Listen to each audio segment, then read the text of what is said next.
We're on? Yeah. All right. Hey guys, we're finally back. We're here with Matt Bergdorf, my really great friend.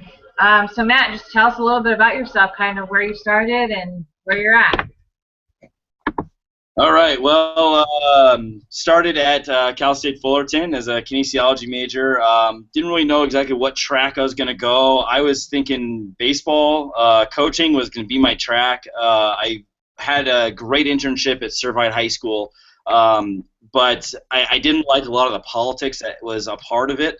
And so what happened was I got an opportunity to be in the weight room with the Servite baseball team, and I really enjoyed that aspect, and I decided, I haven't quite really set my career goals yet, so maybe I should pursue this weight training. And I just, at that time, was like, let's just do weight training. Didn't really know a lot about strength conditioning, and let's see, I had trained for an Ironman and actually crashed my bike, snapped it, so I couldn't. So I got to start my periodization models through aerobic training, which was cycling, running, and swimming. And to train for that, I actually joined the Fullerton Junior College swim team, and so got in great shape, did the whole thing, and snapped my bike a few weeks before the actual race. So anyways, that kind of ended, and I figured, well, if I'm going to do training, I want to do something that's not going to take so much time, because it literally was like a 6-hour-a-day training regimen. It was just awful. So I decided to take up weightlifting. I got an internship with Pepperdine University, and that was really the beginning of my strength conditioning career. I had a great 5 months there. I'm coming back to California in about 2 weeks, and I'm gonna see Matt Young at Pepperdine. I'm pretty excited. But from there, I got a volunteer position with Fullerton under Will Otto, and that was a phenomenal experience. I got to, for one whole week, got to run the weight room because Will was having surgery and was gone, and their GA hadn't started yet. So that was kind of fun, and I think that was the time when I realized, yep, I'm definitely want to do strength conditioning. I then got an internship at the NSCA at the headquarters in Colorado Springs. I was there for about, I would say, almost 6 months. That was my first paid gig, and first time moving out of the state, doing a career instead of not like with family.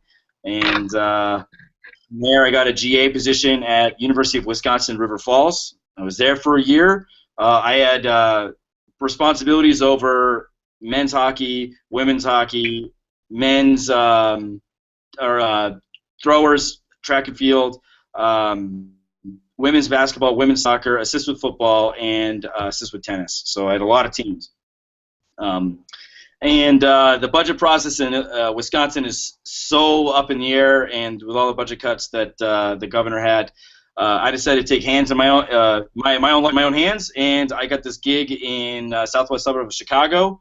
As a director of strength conditioning for a lot of athletes. And a few months in, I eventually was promoted to the facility manager. And so I currently run this facility. I have about 215 amateur athletes that are in hockey, about 40 athletes that are figure skaters. Of those 40 figure skaters, I got about 10 that are internationally recognized and medal hopefuls in Pyeongchang, South Korea in 2 years, or really a year and a half from now. And actually, 2 of them are training right now. You might see them when they come in. Let's see. I've got 350 fitness members. It's a fitness center too, so I have 350 members. I do personal training. I manage all the profit loss. I do all the payroll, all the budget. I do literally everything. And it's I, as of yesterday, became the official strength conditioning coach for Team Illinois. Another 200 athletes I just gained. Team Illinois is a Tier 3 hockey club up at Leafs Ice Arena, and they're the best in Illinois for amateur hockey. So the Cyclones are a AA club, and then Team Illinois is AAA. So in a nutshell, that was a lot. Moved around quite a bit, and anyways, that's kind of where I'm at right now. So sounds like you're taking on a lot. So you obviously need help. So what do you look for in a coach who's helping you out with your program? Excellent. So I actually have three assistants, and I have a fourth assistant starting on Tuesday. I'm really excited. She's a Wisconsin lacrosse grad and a Madison grad before that. So obviously real good on the research side of strength conditioning. But when I look for someone as an assistant, I first look for education. I want my assistants to have already completed their master's degree. I would like that. Obviously, I understand that a lot of people who do apply have only completed their bachelor's degree. I do bring them in for interviews. I would like learners to be at least certified as a CSCS. If they're not, then they have to be either working toward it and have to have it within 3 months of employment. When I bring someone in, I'm just trying to learn who they are as a person and make sure that they have strong character. They could follow instruction where document and wanted all three of those in that order sent in one document. So, like I kind of limit the people that I interview based on that alone. But I do like seeing someone with a lot of experience. My main assistant director of strength conditioning got his master's degree at University of Minnesota and worked under Cal Dietz for 2 years. That bodes real well here in the ice arena because we deal with basically hockey, and with his background in triphasic training and the connection with Minnesota, obviously was an easy hire. My other two assistants are female. Actually, the next three are actually female. One was a cheerleader in undergrad, one was a gymnast in undergrad, and the other one was a thrower in undergrad. The thrower is also the one who finished lacrosse. All three females. All of my staff is certified. All of my staff has everything they need. So when it comes to looking for somebody, education is number one, experience is number two, and then certification is number three. So what's your facility? Because I know you have a coaching philosophy, but it sounds like my echo's bad. What's your coaching philosophy for your center or the facility that you're working at? So my philosophy, it's kind of adaptable depending on the group that we're working with. Mainly because when it comes to like 13-year-old girls or 10-year-old girls, like my figure skater, I have like 10-year-old figure skating girls. I cannot be the same coach to them that I am to my 45, 18-year-old hockey guys. Well, basically, my main philosophy, I have a main, like, 3 pillars. The 3 pillars are going to be attitude. It has to have a great, really strong, positive attitude. 2 is going to be effort. You give me a strong effort every time you're in the gym. And 3 is communicate. So if there's an issue or something's going on in your life, you need to communicate with me. So those 3 things across the board has to be basically the main part of my philosophy. The next part of my philosophy, when it comes to training athletes, I want to give the best possible product to the athletes that I can. So obviously understanding what I can do to make them better.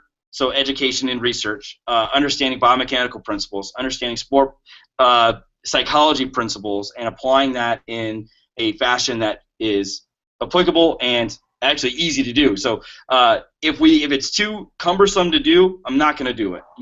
If it was done in a lab and there's just no way that it can be done here because of all the extraneous situations, it's not going to happen in my gym. And I'll tell you guys, when I get the Cyclones going, that's the hockey club at this arena, I'll have 190 kids in here at one time, ranging from 10 years old to 18 years old. So I've got to find a way to train all these kids effectively at the same time. So that's another reason why I hired another staff member. It's just too difficult with 3 coaches. So in a nutshell, philosophy, those 3 pillars, and then understanding who you're coaching all the time. And I tell my staff that all the time. Understand, hey, that was a 12-year-old guy. Like, the kid has no idea what he wants to do with his life. He's here because his parents are making him be here. He probably doesn't want to train. He's just trying to have fun. So let's make it fun for the kid, okay? And let's teach him some principles, how to jump, how to squat, how to hinge, because hinging people don't even know how to hinge anymore. So really, those are the main components. going to be pull, hinge squat, and control body. So I mean, that's my training philosophy right there. So is there anything you would have done differently leading up to where you are now? Let's see. You know, with my first dip at Pepperdine, I wish I would have asked more questions.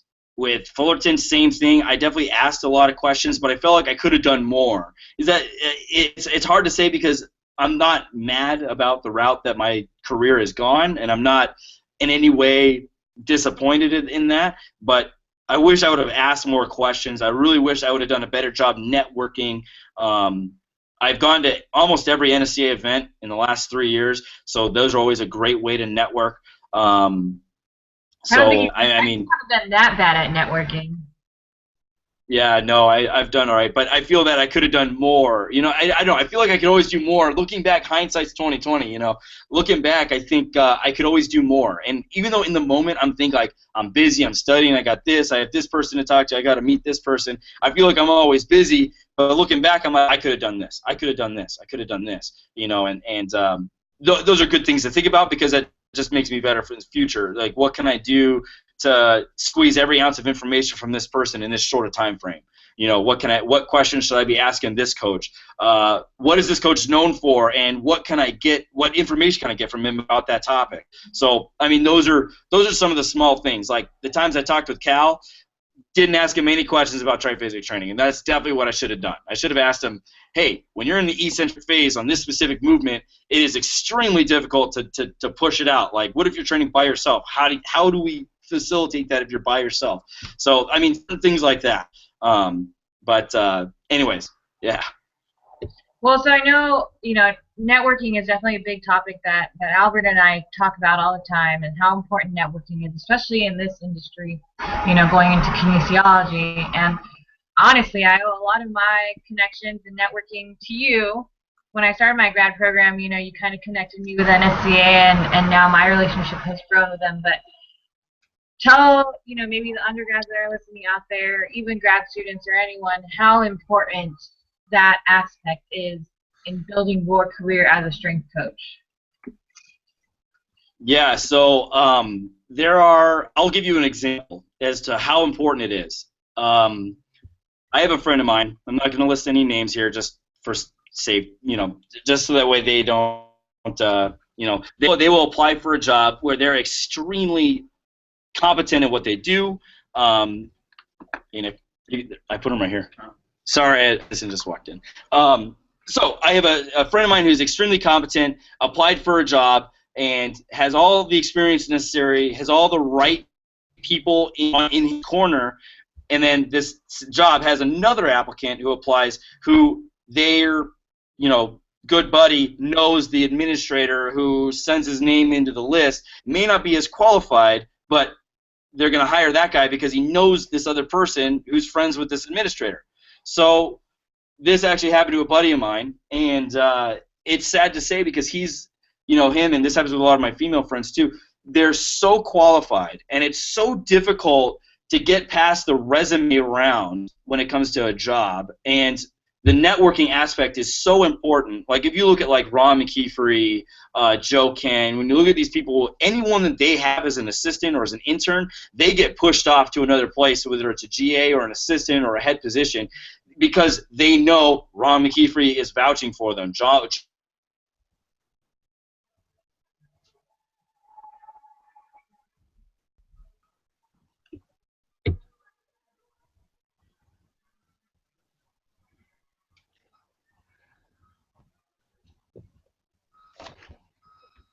For the right people. You know, strength and conditioning is such an interesting field because you could be at a Division I school, a small Division I, kind of like Cal State Fullerton, and be working for their department, whether it's the grad research or Will or an Isaac, you know, and be applying for jobs, and you may not even get a call back because they're going to take the guy who was an intern for 6 months at LSU because Moffitt's going to back him up. So, you know, a lot of times it's the name that you work under that you connect with who help them get the job. that's on the working side. When it comes to like the professional side, when you go to like conferences, meeting as many people as you can and following up with them after their talk or following up with them after meeting them after the conference is really huge, because that could create, first off, another friendship. I have friends all over the country that I could call at any time and say, hey, I'm having this issue with this group of people. Do you have a similar situation? Or you could bounce ideas off of, hey, what training model are you doing, and how'd you implement it? Joe Morales, a Fullerton grad, always is talking to me. Hey, how do you do with your athletes? How did you do that with this? And he's very good about asking me questions, and I appreciate that because that keeps me on my toes. But it also helps me give back to the community. So from a professional standpoint, that's a good way of networking and really important part of it. So you were kind of saying that it happens to your female colleagues a lot. So are you thinking that in any way at all when they're interviewing for positions, do you think that coaches are looking at them on their knowledge or more on that they're female? I mean, the truth is, it's out there, right? We're in this industry. I mean, I already faced it once. I kind of know now. Yeah, I personally try to hire as many females as I can because I train a big population of female athletes. So I try to hire female coaches because they can relate a little bit better to the female population. Then again, I also think some of my most main influences in strength conditioning are female strength coaches. At Pepperdine, it was Jamie Fair. When I was at the NSCA, there's multiple people who are females who are very good. They're not necessarily strength and conditioning, but very strong candidates in the field of exercise. Catherine with the personal training. And I have a lot of other friends. Melissa at University of North Florida, Kate Mason at Radford. I've got friends all over who are very much a part of my group of friends who are just brilliant at what they do and very good at coaching. And they all have good jobs, but they've applied for jobs and had frustrations of not getting those jobs, and it's hard for them to stay positive just because they're females. And I hate saying that, there possibly could be a reason why that's why they don't get the job, mainly because strength conditioning, their first thought is they got to work with football players, and that not necessarily doesn't mean that they can't do the job. It's just football, the way that it is right now. This is something we talk about in my grad program. Things we talk about, the things are right now are changing, and there are more females in male-dominated sports such as football. And I know hockey hasn't happened yet, but I know it will happen. Basketball, but it's still not quite yet there at our level. Strength conditioning. So you don't necessarily see female football strength coaches at a big-time university. Sure, you might see one or two, but you're not going to see it at, Alabama. You're not going to see it at, I'm sure they have female strength coaches at USC and Alabama, but they don't work with football. So, that's what I'm saying is when it gets the difficulty of getting a job, because most of the time it'll be like, hey, we are going to the assistant football strength coach, and then you have responsibilities of track throwers, jumpers, pole vault, javelin, whatever it is. And that becomes part of the issue with hiring a female is, well, we want a male because they're going to be working with basically all men. So, and that it's kind of sad to say because women could do the job better good, but if not better than men.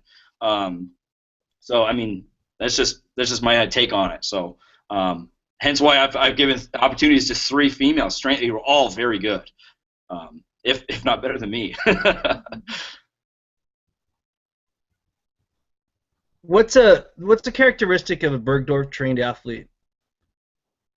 Characteristic of a Bergdorf trained athlete, spark plug.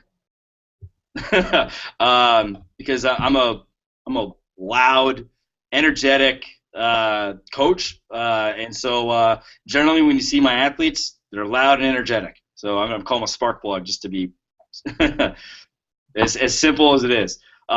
Disciplined, understanding that there are rules to follow. We can have fun in the weight room as long as we get the work done. I don't care what you do in between sets. As long as we're getting the work done and you're not wasting 4 minutes in between sets. If you do, I'm gonna beat your ass anyways. But we're working. So I think that's pretty much my background when it comes to coaching. and when it comes to training those athletes and making sure that those athletes are the way they are. What's a staff meeting like for you? So how often do you get together with your staff, and how's that interaction go? Who makes recommendations? Ultimately, you make the ultimate decisions, but yeah, yep. What's a staff meeting like? So my we really don't have like staff meetings. I don't like schedule out a staff meeting. I try to have my staff here as much as possible because we are family. I mean, when you get close to your coaching staff, it's a different kind of bond, and that's how I kind of noticed in strength and conditioning. It's kind of cultish, because every strength and conditioning department is really close. And you see a conference, all of them are together, and they just travel in groups.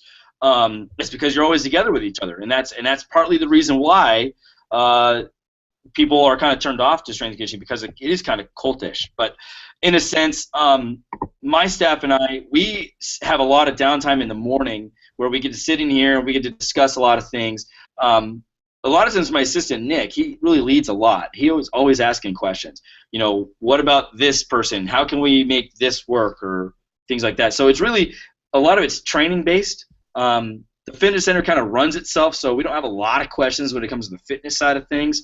But when it comes to strength conditioning, like meeting, it's kind of like a fly-by coaching meeting. It's we just kind of sit down. Hey, how can we do this? We come up with one or two solutions. What makes the most sense? All right, we do it, and it just goes. Just to give you an example, we when I first started here, the main guy, and you guys are going to kind of laugh at this. His philosophy was muscle confusion.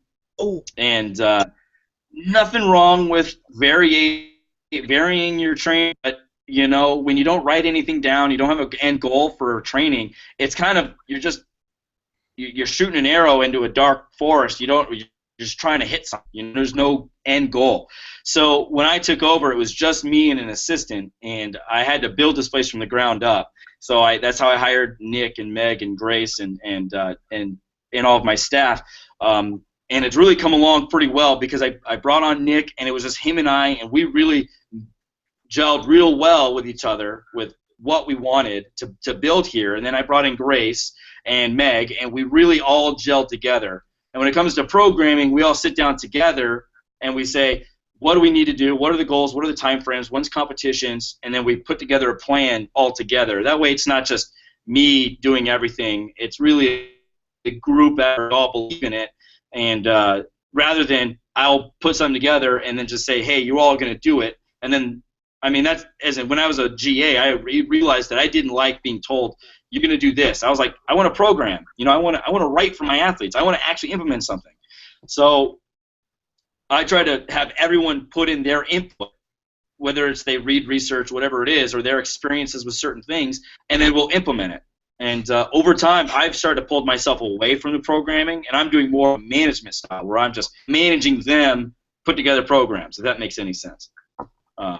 So staff meetings is really when we put together plans, and that's happens about every 2 weeks. So we're putting together another 6-week plan because we're trying to be at least a month ahead of everything. So. Yeah. What do you do when one of your trainers, one of your coaches does something wrong? How do you approach that?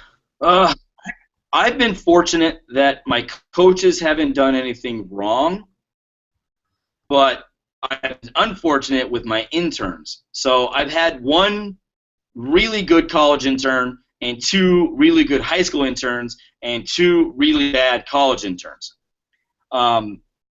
The college interns that I had that were really bad, they had just no initiative. They were late to showing up to their shift for interning. They would sit and watch TV more than they would watch the athletes, things like that. So during those times, I would sit down with them and say, look, so-and-so, you're here as an intern for strength conditioning for training athletes. You're not here as a come sit next to the desk or sit down and watch the hockey game. You're here to help train the athletes. And those conversations, they're difficult to have because that was the first time I was like a boss and had to have that conversation. But I also wanted to set the tone as you're here to train the athletes. You're not here to watch the hockey game. You're not here to sit around and do nothing. I need you to ask me questions. I need you to do these things. The more you ask me what, questions about things, the better experience you're going to have getting out of it. And you can ask my 2 high school interns about that.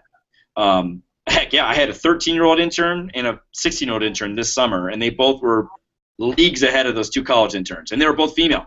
So it just goes to show just the right personality and the right person will go a lot farther than the wrong personality and the wrong person in the wrong situation. So I actually haven't had any issues with my staff that I've hired, but with some of the interns that I've had, actually 3 vet interns, they're all 3 at the same time that I had last fall. And I really struggled a little bit with being the boss. I didn't know how to handle that. That's something in strength conditioning, they teach you the science, they teach you all that, but they do not do a great job of, this is just from my perspective, of preparing you for having a budget meeting, understanding business plans, understanding how to manage people, because managing people is completely different than applying an exercise physiology principle. And those things are something I had to learn along the way. And a lot of stress. I'm surprised I didn't get an ulcer from it, but heck, I just dealt with it. And YouTube is a wonderful thing. So that's that when it comes to staff. Well, on the lighter end of things, so what do you like to do outside? Being out there in Chicago, the Windy City, right? What do you like doing out there when you're not in the gym training? Well, when I am out of the gym, I try to spend my time with my girlfriend. And if I'm not with her, then I'm with a few friends of mine that I've made here who work for the Chicago Steel. The USHL team, Chicago Steel, is here. They're a Tier 1 junior league team. So a few of their staff members and I will we're big coffee shop gurus. There's a lot of really great coffee shops and exquisite chef concept food eateries that we go to. If I'm ever going to downtown Chicago, I try not to because the traffic is absolutely bonkers bad. It's worse than LA, no joke. Yeah, if I do that, yeah, if I do that, I'm trying to go do something. So it'll be like Navy Pier, or there's a comedy club called the Second Shift, Second City. You're Second Shift. They're called Second City. And it was cool. Kyle Schwarber showed up, and it was a really fun comedy club. Great time. We've done. During the wintertime, they have an outdoor trail ice skating thing at Millennium Park. You literally skate around this park. It's actually really cool. And they have like a rock climbing wall in the center of it. Don't rock climb in the winter, but it's definitely that's a good time. Let's see. Heck, I've gone to Cubs games, White Sox games, Blackhawk games. I haven't gone to a Chicago Fire game yet, but I want to before the season ends. I know it ends here pretty soon. But I try to do some sort of entertainment thing in the city. So that's kind of what I do. I don't get a lot of time. I'm still in grad school, so I don't get a lot of time to do those things. I pretty much listed all the entertainment I've done in the last year. So that's it right there. No deep dish pizza places? I've only had one since I've been out there. Had one what? I've only tried one place out there, but have you tried lots of different deep dish pizzas out there?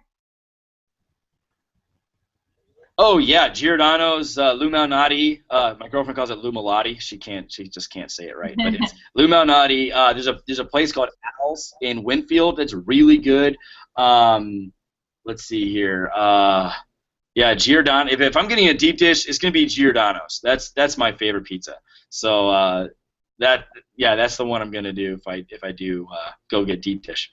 So. All right, I'm gonna ask you something along the same lines. So, what do you do after a bad day of training?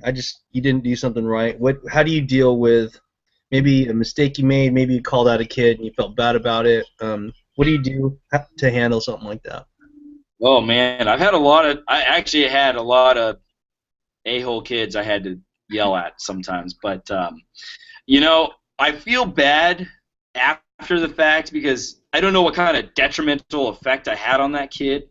But at the same time, I don't know if I had a positive effect on that kid too, because a lot of times, you know, the hard stuff when it comes to coaching, the really hard conversations you have to have with them might be the most beneficial conversation you can have with that athlete. But in turn, if you don't get a chance to like clear the air afterward, say like in a team event, I've had to, you know, discipline a couple of 13, 14, 15-year-old kids. I mean, they're 13, 14, 15-year-olds. They're going to be rebellious. They're not going to be as compliant as like the 16, 17, 18s or the 8, 9s, and 10s.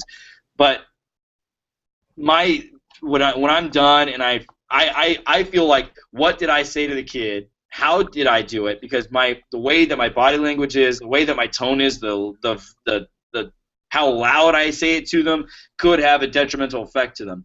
And I always try and sit back and reflect on what happened. This is something we talk about in my grad program also. You know, what was I doing? How was I feeling? Did I really think everything through before I had this conversation or this outburst with this kid? I'm going to call it an outburst. It really isn't an outburst, but what was it? What was I really trying to get across to that athlete?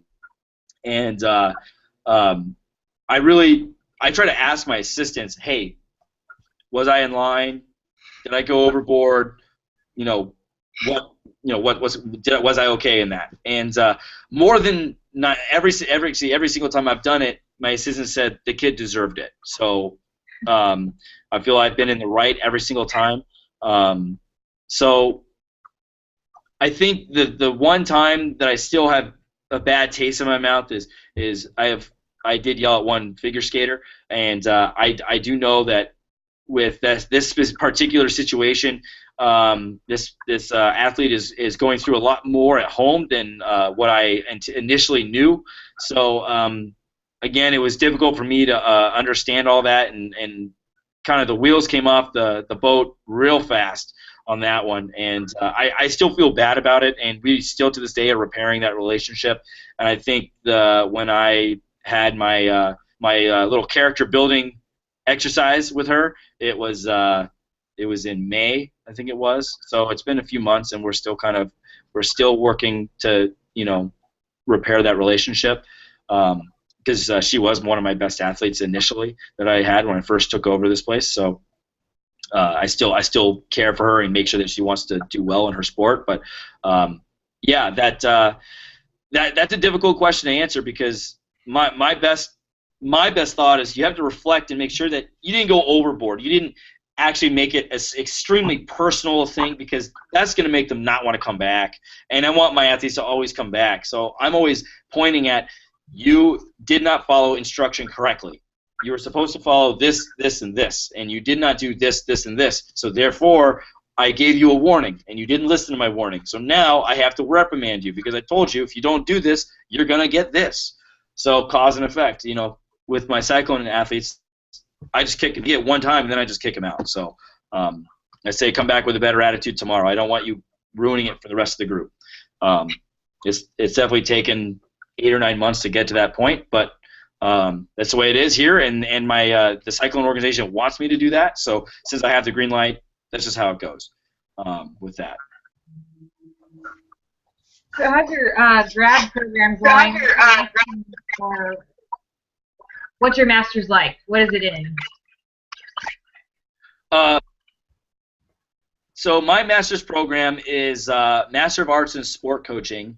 It's held at University of Denver under Dr. Brian Gearty. He's a strength conditioning guy. Was at Tennessee. Was at Southern Mississippi State. Great guy. And you know, his background is very. I'm going to call it philosophical. He probably is going to hate me when I say that, but he has a lot of psychology background. He really tries to look at, you know, why things are the way they are. And so with the psychology background in this grad program, obviously we have to do a lot of reflecting. How are we doing these things, and why are we doing these things? And then we're looking at the socio-cultural aspect of it, as of why is the way strength conditioning is, or your coaching context, why is it that way? So, like, when you look at, like, a hockey program versus a football program versus a basketball program, the programs are all very different because of the the culture it has innately that's been bred between culture, between like generation, generation. It's always been very similar in that style. Sure, all sports are evolving, but they still have that underlying background of what it is. Like baseball, for example, like they all use a weighted bat. It's been a thing. You use a weighted bat for all the time, and from Fullerton, you came up with that research. It showed that the bat speed is faster. The time frame was real short, but you'd rather be better off not using a donut than it is using a donut. But you got to look at the other side of it, saying, well, psychologically they think they're faster. So if they think they're faster, then they're more than likely going to have a positive benefit just from that alone. Same thing goes for like ice baths or whatever. Like cold plunges are great for like 5 minutes, but if you're in there longer than that, then it may not be a positive benefit. Anyways, but the cultures themselves, that's what we try to focus on, the culture that we have that we're building. So in strength and conditioning, why is strength and conditioning built the way that it is? Why is it that you have to have all your athletes line up in that specific way, and you have to do the exact same, rigid thing all the time? So the grad program really tries to get you to think outside the box. How can we coach these athletes and make them better that's not the same way that it was before? That might be more effective. So in a sense, it's kind of an interesting topic to be talking about. See you later, Grace. Have fun at the football game. But it's one of those things where, how do I explain it? I don't know, you guys heard the French philosopher Michel Foucault? And he talks about, he talks about discipline and punishment, and how punishment of athletes shows a negative, it actually is not doing what it's supposed to do in society today. So when you look at and this is going to get real deep here in a second, but look at the prison system today and the way that they're treating African American and Mexican males in particular in today's day and age. They always say, "Oh, you have been rehabilitated." And when you think about it, well, were they rehabilitated, or they just listened to the rules that they were given? And the prison system today really doesn't do a good job of rehabilitating people. They just want these people in the prison. So why is it that system is there today? When you look at other countries and the way they discipline people who commit crimes, there's vastly different ways of doing it, and they have vastly better improvements from it. So that being controlled to the point where all they can do on their own is eat and sleep, that alone changes the way that they respond to that control. So understanding that having a lot of control over a lot of things may not be the best route for controlling athletes, for coaching athletes. So we're trying to use a sociocultural perspective of control and discipline and applying that in sport coaching or strength and conditioning, and seeing how can we break the mold from being extremely controlling and extremely, I guess, disciplinary style, and applying that in a way that's not so controlling and not so disciplinary, and see what happens. Are we going to have a better benefit from that? Some people do well with a lot of discipline. Some people don't. We always talk about that with the military. Some people make it, some people don't.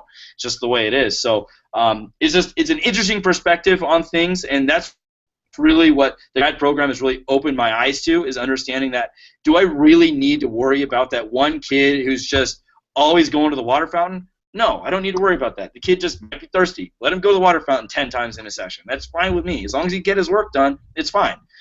So I know it got real deep there for a second, but grad program, that's what it's really taught me, is to understand coaching and philosophy and sociocultural understanding of discipline and punish. So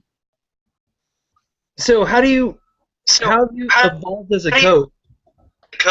Given what you've known or what you learned from that the coursework at your graduate program. Okay, so I'll give you an example. At Pepperdine University, the athletes have to line up in a very, very specific style. They have to line up back to back to, think of it as like a military. You're about to do your PT in the military. You have to stand real tall, hands behind your back, assuming the position. So Pepperdine, you had to do that, and then you had to lift your lift, and then your spotter would count 1, lift, 2, lift 3, you know, and there's no music playing. It was extremely focus on your stuff. Your spotter has to count. If they don't count, then it doesn't count. Like, you got to redo it in nature. Now, there's nothing wrong with that, but there could be a better way of doing it. So if we look at Fullerton, their style is a much more loose style than Pepperdine's. Pepperdine is as strict as you could possibly get. Now, there are some positives to that, but there's also negatives to that. Like we talked about with the prison system today, like, that's obviously an extreme. So I understand that's an extreme. But look at, like, Fullerton, it's just, you come in, we're going to warm up, we're going to work out, you know, we're going to do our thing, and you're going to get out here, okay? We're not going to stand right there, everyone move at the exact same time, and everyone count out 1, and then everyone move again, and then 2. It's not like that. It's a completely different culture, completely different atmosphere.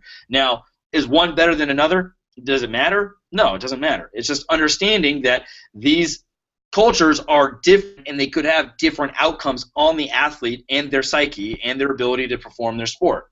So it really, all that it is, for me, when I coach, I try to be a little bit more on the loose side, only because I understand that having so much control, all that control, will make me, first of all, it'll drive me crazy, and it'll drive my staff crazy, and you cannot control.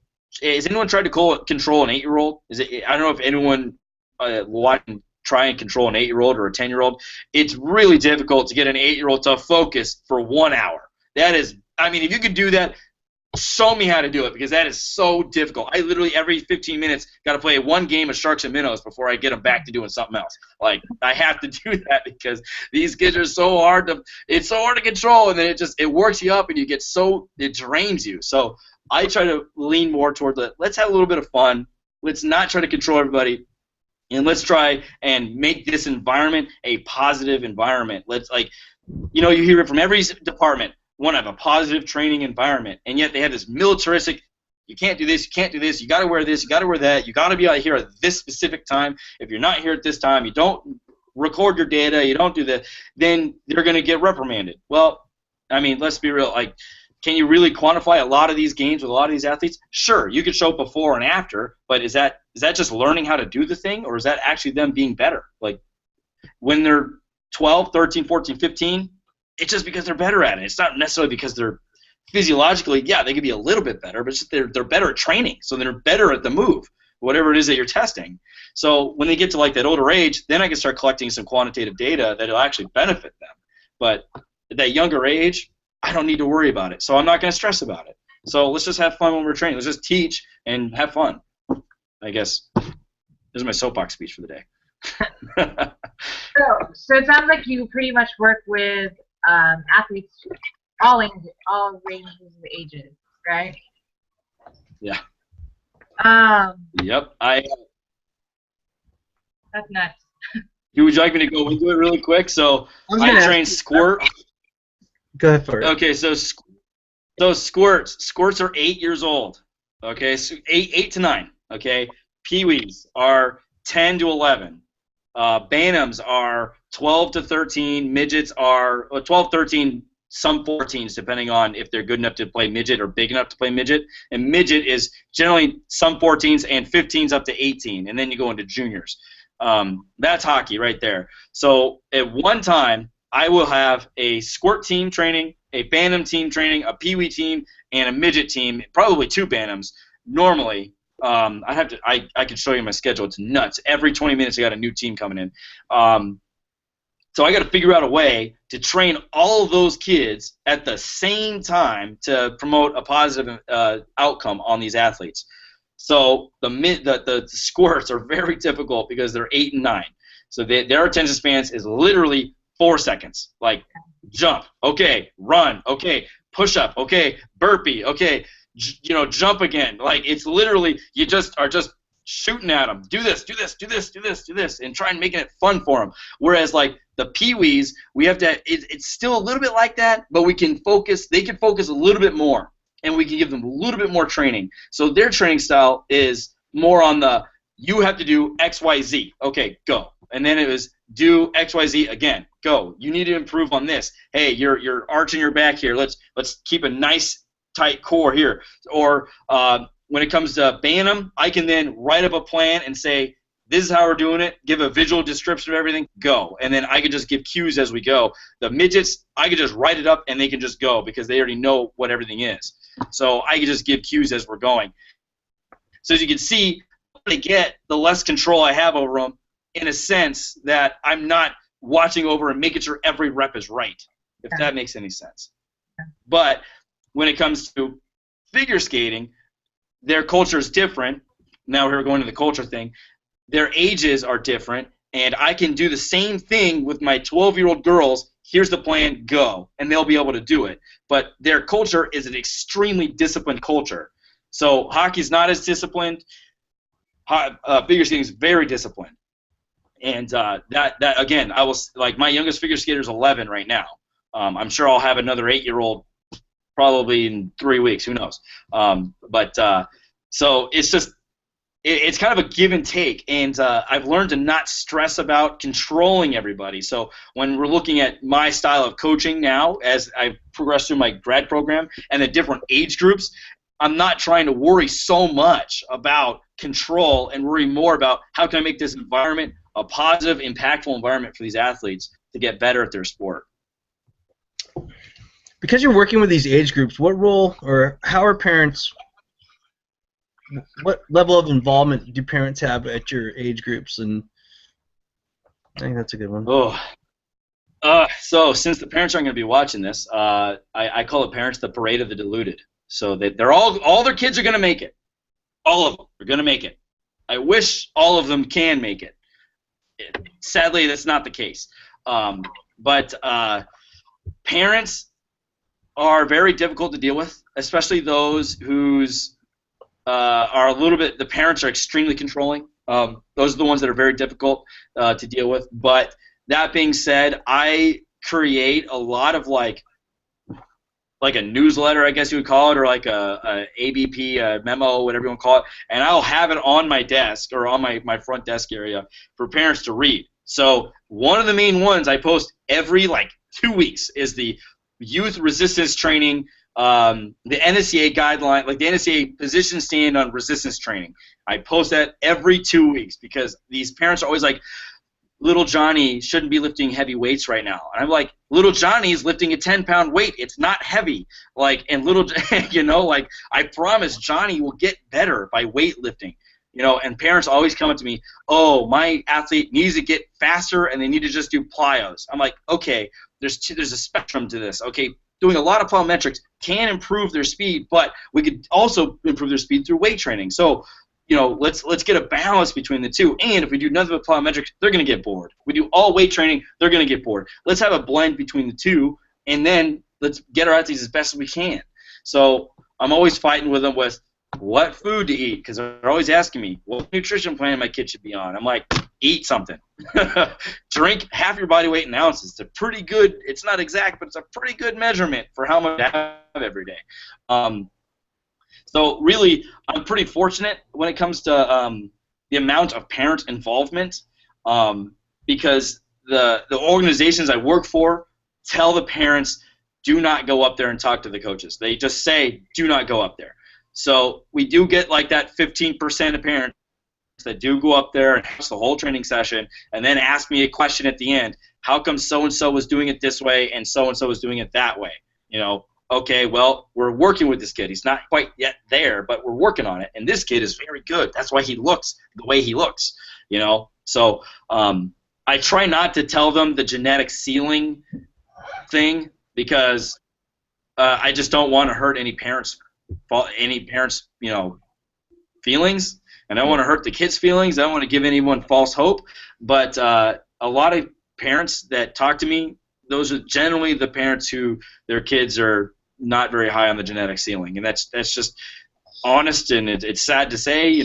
They could become a junior college player for whatever it is, but they're probably not going to get a deal anything above that. So yeah, parent involvement's not that much, which is great because I hate answering their damn questions. And the Parade of the Deluded is fun to watch on tournament days. Oh, watch them. They are just like. They're fun to watch, but I don't like talking to them. So what's your favorite part of your job? Favorite part? I'm sorry, I didn't catch all that. Favorite part of Your job. Your job? Did you hear me? I didn't hear the whole question. What's the favorite part of your job? Oh, favorite part of my job. Oh, I have I think my favorite part of my job is my staff. Being around my staff is definitely number one. I have a great staff. I love being around them. They have definitely saved you a time or two when it comes to like scheduling issues. Number two is being able to impact other people's lives. That's definitely number two. My favorite group to work with is figure skaters. I know I'm a hockey guy, but my figure skaters are my babies, and I've definitely grown on. So that definitely is number three, and then athletic performance is number four, because really I'm just preparing these kids to go to college, and if they can move well in college, the college strength goal is going to make them better, because when they're 16, 17, 18, they can make a better positive gain in their training and their ability to do their sport. But that's just, again, it's just them learning how to train. You know, I just trying to prep them so that when they go to college, they could say, I was at such and such facility with so-and-so coach, and that way that college coach will be like, that guy was great. You know, that's kind of what I want to hear. I want to have a college coach call me up, say, hey, so-and-so knows how to hinge and squat. Thank you. That, I guess, is kind of the fourth thing for me. So athletic performance is the main goal for the athletes, but it's really understanding that, you know, where we are and where they are, especially with like their in their age group and their ability to build muscle, is not until the very end of the time that I see them. So like they're 16, 17, 18 years old. They're growing. Their positive benefit is really just from them getting older and growing up and learning how to move. It definitely took me a few months to understand that concept, because, I mean, I was deadlifting 11 and 12-year-olds the first time I had them. They were doing just fine, but I had to take a step and say, like, Matt, all these kids can't deadlift all the time. As much as I would love to have deadlift these kids, let's make sure that we're positively making these kids better through understanding all ranges of motion and all movement patterns, and being able to, I don't want to hurt any kid too, so just making sure we're doing this right. That goes into the control perspective. With 180 kids in, it's hard to deadlift a team when you have 180 kids in the gym at one time. So I just do RDLs now, and glute bridges. Glute bridges are literally the savior for everything. I glute bridge more than I squat, so with my athletes.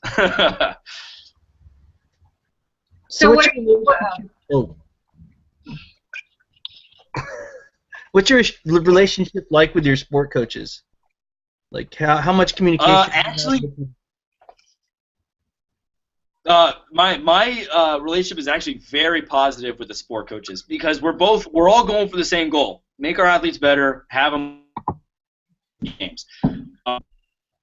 I do not have that much communication. These are club teams that I'm training. So the hockey perspective, there's about 4 coaches that I'm consistently talking with. Generally, those are the older level coaches. So the midget and bantam is really the 2 levels that I'm really communicating with those coaches, and that's going to be a weekly basis.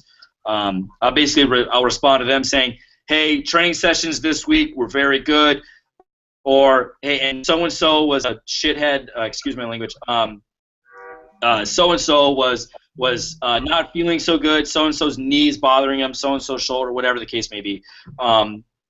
So that's hockey. In figure skating, we have weekly meetings every Thursday night where we sit down and we discuss. We're making sure that we're on the right periodization plan. In the sport of figure skating, their competition schedule is not set until like 3 weeks before their competition. It is literally the federations bid on certain athletes to go to a certain competition, and the bids are not completed until like a month before, or 2 weeks. Like, heck, I just found out literally yesterday, that 2 of my athletes are going to a competition tomorrow. So I'm like, great, no taper. Nothing. Like you're gonna ride bike today. That's how I had him do the bike today. I was like I didn't get to taper them at all. So with figure skating, we have to have that weekly and often daily conversation, just because their competition schedule changes like that. And also, I see a lot of figure skaters. The hockey teams are kind of within like that 9-month, September through March, and figure skating is all year round. So I see figure skaters really, in theory, more than I see the hockey players. Wow, that's so crazy. So how do you, because in program design and in school we kind of learn you program design so much for a team, but how do you program design for figure skaters then? Like, do you have a set, I know you said you can't really deload or taper, but how do you do it? Well, let me show you. I have them right here. All right, so main plan. You see on the bottom here, you're not going to be able to read it, but those are the potential competitions, and they're like 2 weeks apart. These are the figure skaters' names, and okay, important next to, like in the middle there, between 1 and 5, how important is that competition? And then at the top is obviously the dates and months and specifics of the plan. So right now we're in a power phase. They're starting their season. They're in a power / if you want to call it a maintenance phase, I hate that word, but we'll call it a maintenance phase. Competition phase. So competition phase. What? Competition phase. So we're really working on ability to move fast and do their movements well. Because and understanding, half of our job is also rehab. So ankles, hips, shoulders are like the 3 main areas that we have to hammer big time with our athletes. So we do a lot of rehab, what do you want to call it. With our athletes, we have a lot of band work and a hip series and a T-spine series that we do with our athletes. So program design for them is understanding what competitions they could possibly be in. So right now with Senior Bs coming up in September 27th, that's the next major competition for the highest level. Each level has their own competition season, which is why you saw so many competitions there. Because I got multiple level figure skaters. The big one is they have two skaters are being tomorrow, and one group of skaters is going to Senior Bs at the end of the month. So I just started a plan with the team going to Senior Bs this week, where there's it's about 20 days of hard training and then about a 10-day deload. And their deload, they're still training. It's just half the volume and a little bit less on the bike, just to decrease their volume. But when it comes to periodization and program design, it's going to be look at their common injury sites or possible injury sites, and then the next thing is understanding when their competitions are, and then strengthening major muscle areas that they need. So being able to jump, being able to throw and land and all that. So right. Ultimately, what would you want someone to say about you and your athletes?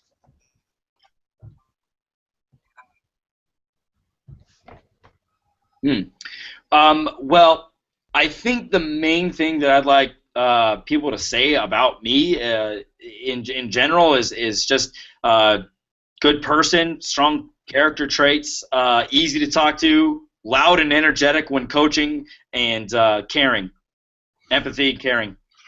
So, I mean, that's what I would want them to say about me. All right. Well, you can hear me, right? Yeah, I can hear you. All right.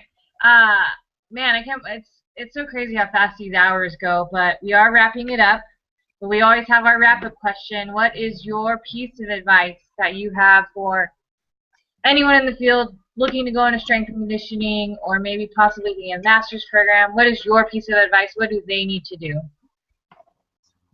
Go all in and be as honest with yourself as possible and honest with everyone around you. Honesty is one of those things that I feel is so important in everything you do, just from an accountability standpoint. in understanding what their goals are as a strength and conditioning coach, and really understand that to get there, you have got to really put your time in and understand that there has to be volunteer time. There's hardly ever a time in strength and conditioning where you're going to walk in and get a paid gig right away. So volunteering is the main thing, and squeeze every ounce of information that you can and network from that, as well as being honest with the goals that you have in your career. I thought I wanted to be an NHL strength coach when I first started. I actually don't want to do that because I don't want to travel every single day. That would be fun, but you know what? I think about 3 or 4 weeks in, I just want to be home. So I love coaching kids. I love it. I didn't think I was going to coach kids. Never in my life did I ever say, you know what, I'm going to be a strength coach for a ton of kids. Never. So understand that there are a lot of ways to apply strength conditioning through a lot of different avenues. And training kids is a fun one. And we need more of them because those kids don't get enough. They are always on an overspeed treadmill somewhere. And that, you guys know that I don't need to go into that. Anyways, yeah, advice, honest, volunteer, squeeze every information you can out of it, and there are many ways to coach. You don't have to be stuck to just college. You can do anything. You can open your own facility, and I suggest it because you'll probably be more happy. Awesome. Thanks, man. Thanks for being on. Hopefully next time we'll get to kind of like get a tour of your facility. We're always gonna, come back to you again for a second interview. So. Of course. Yeah, next time I'll pick you up. I can walk you through my facility. So I just pick you up and walk you around. Looking forward to next time, man. We'll see you. Of course. Yeah, thank you for having me on. I really appreciate it. Yeah. Thanks for coming on. Have a nice time out there in Chicago.